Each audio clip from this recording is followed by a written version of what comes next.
What's up, everybody? Welcome to Podcast Now. I'm Alex, and in this video, I want to talk about the Texas Chainsaw Massacre and some not-so-good news. Now, you might have been able to see this coming.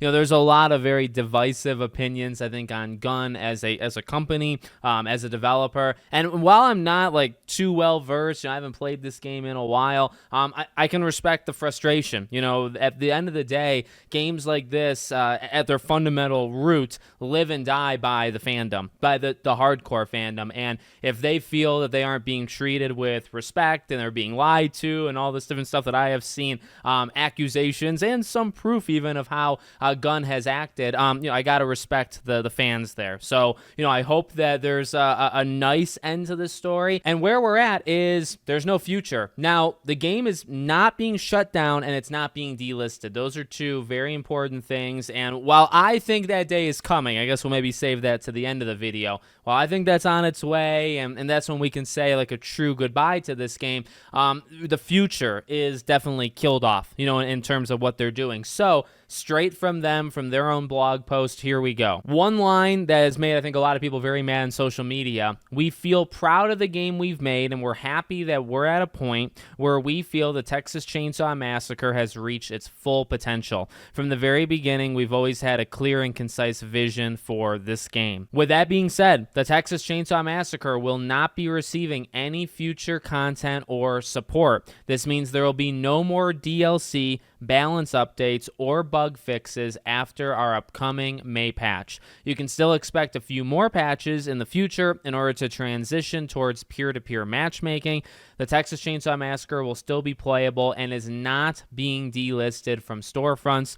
Our community team will continue to interact with our players as we continue to celebrate this game with all of you who love this game as much as we do. Then they say a thanks to everybody, they appreciate it, and they say, what's next for Gun? Stay tuned. And they end it. Now, this hurts. This really does, because this was a game that I really think managed to break through, and it broke through in two different ways. And this is not necessarily a surprise, for those that are kind of deep into this game, but this is a game in terms of that asymmetrical horror, right? That we've seen so many copycats, and it really, Dead by Daylight's the ultimate prize, right? And nobody can really touch that. But Friday the 13th managed to do something, right? That was a special game. It had a fair share of problems, right? It wasn't a perfect game, but it definitely managed to carve something out kind of separate from Dead by Daylight and, also very familiar to Gun, right?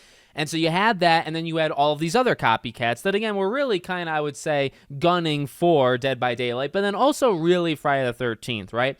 And we've had so many copycats. And ultimately, I actually think many of them are pretty good. But Texas Chainsaw is a little bit different, right? I actually think it's extremely good, at least last time I played it and when I was getting into it. Super, super good game. But also, it's a game that managed to break through in terms of the masses. Now, we're not talking about a game that's played by hundreds of thousands of people a day. Really, Dead by Daylight, and I don't even know if that game is played by hundreds of thousands of people. But in terms of the big dogs, this is a game that actually managed to push through. You think of Ghostbusters, you think of Predator Hunting Grounds and Killer Clowns from Outer Space. Some good games, some solid games, but Texas Chainsaw was a pretty you think back to when that game launched, pretty freaking massive, and I think it's honestly because it's probably the best one. It's even potentially better fundamentally than Friday the 13th. In terms of fun value, I think Friday the 13th is kind of the top dog to me, but Texas Chainsaw just kind of fundamentally freaking nailed it right away and had this push behind it. And I'm telling this story because this is what hurts so much, the fact that, this game actually stood a chance. This game actually did something, and then it kind of just slipped away, as time went on. To me, when the alarm bells started ringing was actually when they started doing the DLC and the characters and the cosmetics and just the pricing. I think some of those prices were egregious. Some very, very, they wanted some money and they wanted it right away. And I could not back it.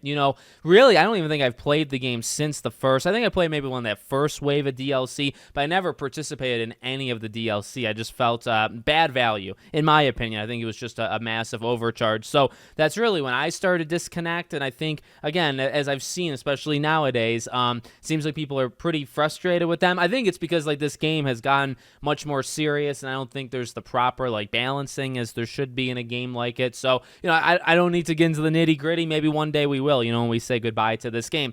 And that's kind of where I want to end it, right? On the one side, okay, you say kind of the right things in that department. Not being delisted, you'll still be able to play it. people were asking them on Twitter if the game is ever going to go like free to play. They said no, there'll still be discounts on the base game, on the DLC, but it's not going free to play. And, you know, that, I know that's making some people mad. I will say, like, from my personal opinion, it's not the worst thing in the world.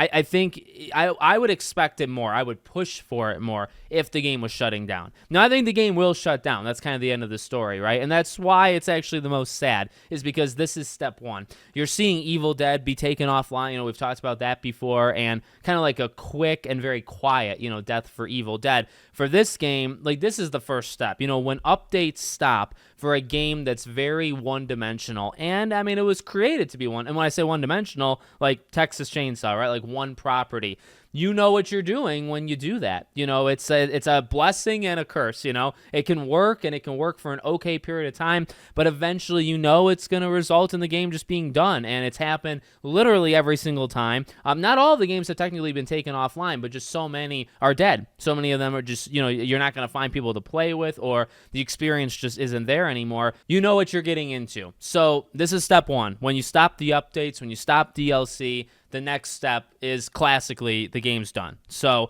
hopefully the game can survive a little bit longer, maybe the end of this year, maybe going into 2026. But you never know, especially, you know, Evil Dead, I think, is a really good kind of timely case. That game is only, I think, 3 years old, and, you know, how quietly, almost under the radar, they've pulled the plug. Texas Chainsaw, I think, turns 2 in August. So, yeah, I don't know, maybe another year or so until that game is done. Let me know what you guys think in the comments. Make sure, as always, you're subscribed to the channel, bell icon turned on. I hope to see you all on the next one.